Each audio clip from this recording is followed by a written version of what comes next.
Manny Pacquiao is a legend of this sport, an 8-division world champion, and for me, he was a fighter that lit up the excitement of the sport in the lower weight divisions, leaving us with some incredible memories in the ring. However, with him officially retiring after his defeat to Ugas in 2021, we all thought that was truly the end of his legendary career. But as we've seen for the history of boxing, many retired fighters struggle to step away completely. They always have that itch to fight, the ecstasy of stepping into the ring with fans cheering your name, and the thrill of battle is unmatched by any feeling. However, sometimes it just doesn't go to plan, as they are met with a rude awakening. And at 46 years old, Manny will be stepping in the ring with WBC welterweight champion Mario Barrios, looking to prove the doubters wrong once again. Now on paper, there's no denying the reason why Barrios was picked ahead of the others, and is no doubt considered the weakest champion at 147 pounds. Nevertheless, he is a game fighter with proven experience to compete at the highest level, and although this fight may seem like a clear-cut case of youth versus experience, boxing isn't just about who's fresher. It can sometimes be about timing, ring IQ, and execution, and Pacquiao, even at 46 years old, has shown glimpses of his speed and training in the lead up to this. But the question I ask is if the speed, movement and angles of Pacquiao still hold up in his late 40s against the younger, bigger and capable Mario Barrios, as he could just be in for a rude awakening. So on that note, let's get right into it.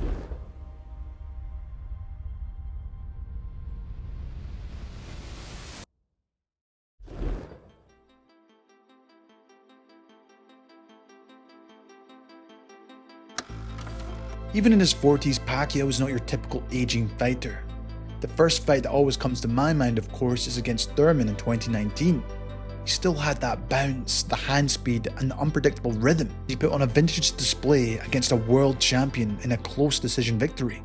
Not to mention that famous knockdown in the early rounds. Manny Pacquiao. Oh, down goes Thurman! That classic 1-2-1 combination as he goes to head with a burst of energy out of nowhere. Something he actually dropped Miguel Cotto back with in 2009. Well, a couple of years after that in the Ugas fight, it proved that time might be catching up, particularly in his legs, as he struggled to close the range, but was still throwing with enough intent to keep Ugas from completely committing. Overall, just didn't seem to have the energy in the later half of the fight to push the pace and use that rhythm against the Cuban. And then also moments where he would step back like that, and then there's one more where he'll stay and exchange.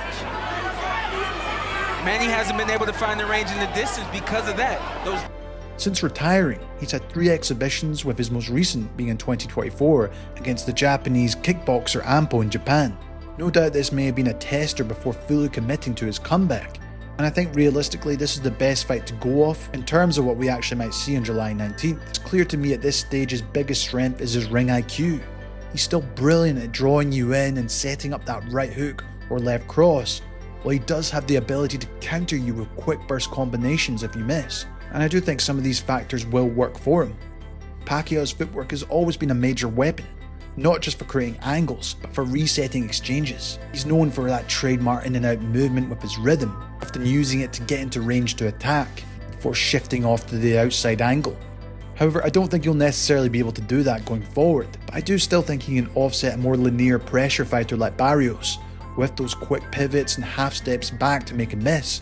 And I do expect Pacquiao to try hold his ground at times, and if he does come forward, to use his jab behind his footwork, throwing that double right jab before setting up his backhand to the body or upstairs.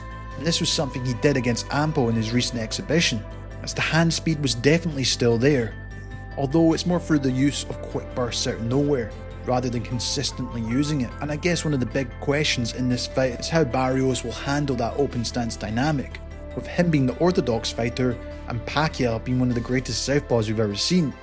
We've already seen Barrios struggle against this type of matchup in the past, most notably against Gervonta Davis. In that fight, Davis would use feints, straight lefts to the head and body, and looping right hooks over the top of Barrios' lead hand. All signature moves of Pacquiao back in his heyday. While it's also worth noting Tank was the much smaller man in that fight too, yet he still managed to back Barrios up with sheer aggression and timing. In his last exhibition, this was something Manny started the fight by doing, targeting the body with his jab, southpaw left straight, and I think this will be a smart strategy for him to use if he wants to lower that guard of Barrios before unleashing those quick burst combinations. My issue is if he's able to do this as the fight goes on, while he's just not quick enough to get out of range or even use a defensive move once he's in that exchange. As in that last exhibition, he would end up getting caught by left hooks as he stayed in the pocket for just that little too long. I actually think one of the moves Pacquiao has done as he aged was becoming more reliant on that right hook over the top by slipping inside, often baiting the orthodox fighter's jab and then countering with it clean. It's a move he's landed time and time again over the years, especially taller fighters that overreach. Pacquiao with a knockdown of Furman in round 1. To be fair, Pacquiao hasn't carried that devastating one-punch power at 147, but his shots do still demand respect when he lands. He's sharp enough to keep fighters from fully committing, especially when they hesitate on entry. Barrios for the most part likes to work behind his jab to set up his right hand. If Pacquiao can time that jab by using that inside slip right hook or that left cross slipping outside before pivoting out of range, it could be key to disrupting Barrios' rhythm when to throw it, which could just create those moments of indecision to help Pacquiao set up his bigger shots. Now of course as well, being a southpaw won't win Pacquiao this fight alone, but at 46 years old, I think he needs to try and lean on that advantage.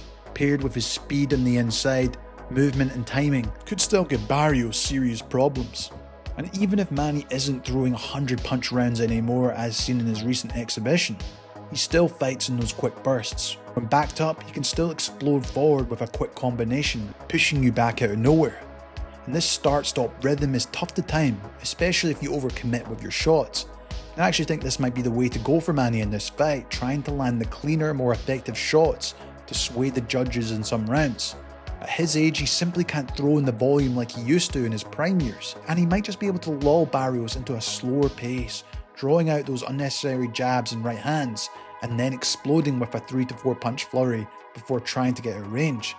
And that kind of rhythmic chaos is something few younger fighters don't handle well, especially if they're starting to get tired. As seen in Barrios' last fight, he can have lapses of concentration where he can drop his guard just momentarily for him to get caught out right down the middle, and these moments could present an opportunity for Manny to use that quick 1-2-1 combination against him. Now he's starting to go, oh! While there's no denying Barrios can leave himself very open at times for counters when he opens up himself in exchanges, and this is something I'm sure Manny's team will be looking to take advantage of. Another factor is Manny's chin for the most part has held up very well over the years, but Barrios is still a big, aggressive young welterweight who can hurt you at any moment. If Pacquiao decides to stand in front of him for too long, especially when trying to fire off combinations, he really does risk getting timed and hurt. Quite obvious even in his last exhibition, his reaction time to get out of danger when throwing was just not there anymore. So Manny's path to victory for me is to counterpunch in this fight, but using his ring IQ to draw out attacks for him to counter. If he can make Barrios second guess himself by landing something big earlier in the fight, he could just make this more competitive than anyone would have ever thought.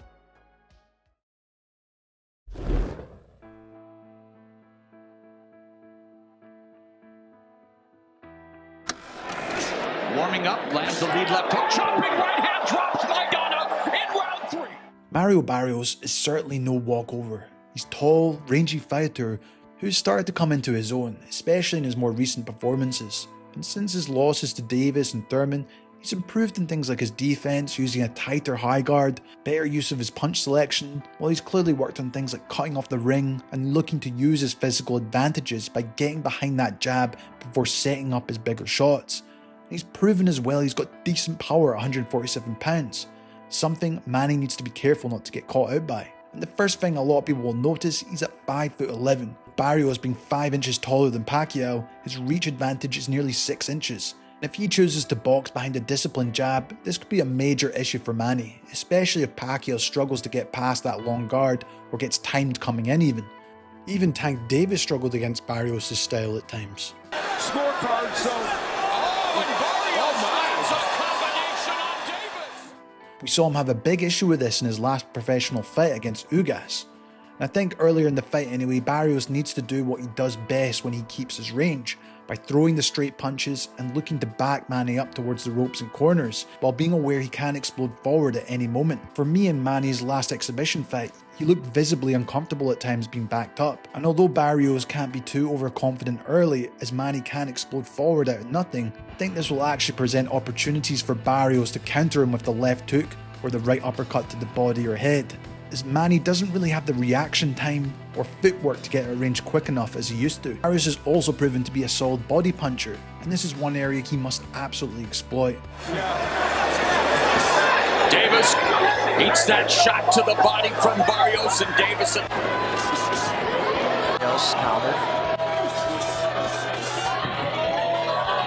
With Davis on the ropes, there's a left hook. Up and down goes Barrios. If he can dig to the body early behind that jab against the older man, I suspect this will not only slow down Pacquiao and also set up his bigger right hand behind it. Against Ugas, Manny actually struggled when his legs weren't really cooperating with him. And the reason wasn't just the age, it was Ugas continually going to the body from the beginning of the fight, which also eventually helped set up the right hand to the head. I also feel by doing this it will make Pacquiao miss time or second guess himself when committing in those exchanges. Overhand right connected for Barrios now. I also feel under Bob Santos, he's gone a lot more defensively aware in my opinion. He's not as reckless as he was against Tank and even Thurman per se. He's using his high guard a lot better by moving his feet and upper body more, and shows more patience despite flaws when he's opening up in the exchanges. While Bob Santos spent a lot of time in the wildcard gym, watching many hours of Pacquiao training and sparring, and may just know what exactly is coming and what to counter with. A lot of time we spent together. Picked up a lot of things from you. Freddie, you know I was in that gym a long time, Freddie. I picked up a lot of things watching those camps with Manny Pacquiao right there, baby. We know a lot of things from there. I was in there every day watching him. And unfortunately for him, there's a lot of things we're going to bring to the table on July 19th of the things that I've seen with Manny Pacquiao. We're coming, baby. You know that, Freddie. I was there a lot of time, Freddie. We did a lot of time in there, in and around Manny Pacquiao. You know that, Freddie. And you know that too, Manny. Still, against someone like Pacquiao with his layered attacks and odd timing, he'll need to be mentally locked in for every second, especially early on, because Pacquiao doesn't just throw in single shots, he throws in those quick combinations, even in his 40s. And he needs to use his jab alongside his footwork to stop Manny Pacquiao from being able to close that range. Barrios gets caught watching or getting drawn into a lead hand battle with Pacquiao, he's going to get caught out. I do suspect Santos will be working with Barrios to set up those counters with the lead hand jabs, hooks, and right uppercuts or cross when he commits. Barrios actually showed this in his last fight when he got that knockdown over Ramos, who tried to close the range, catching him with a throwaway right hand. If he can stay disciplined, avoid brawling early with Manny, and be the matador by controlling and slowly pushing Manny back, I suspect he can make him look every bit of his age as the rounds go on. And with so many people doubting Barrios and criticising his skills and ability, he'll no doubt be wanting to prove a point by taking out a legend once and for all. But Carl's like an extra from the Walking Dead. Face first, and the referee waves off the fight. The reins around the waist of the unbeaten.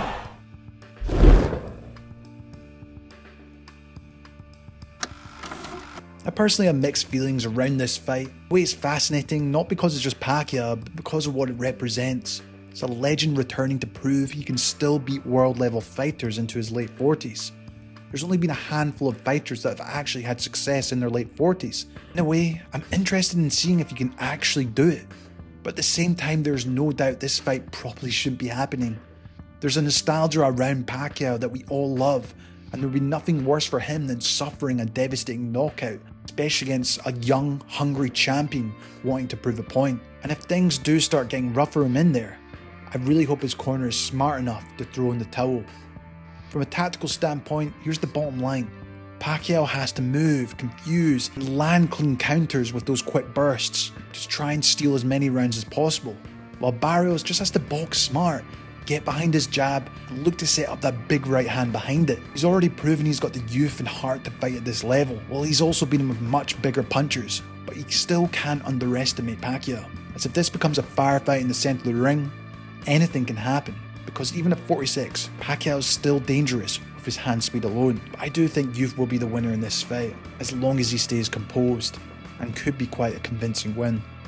I'd love to know your guys' thoughts on this fight. Do you think Manny Pacquiao can actually do the unthinkable, or will Barrios prove you can't come back and mess with young active champions? If you enjoyed this, make sure to check out the pay-per-view link in the description below. If you enjoyed, make sure to like this video or subscribe for more content like this. As always, this has been Jamie from Boxing Life. Thank you so much for watching, and I'll see you in the next one.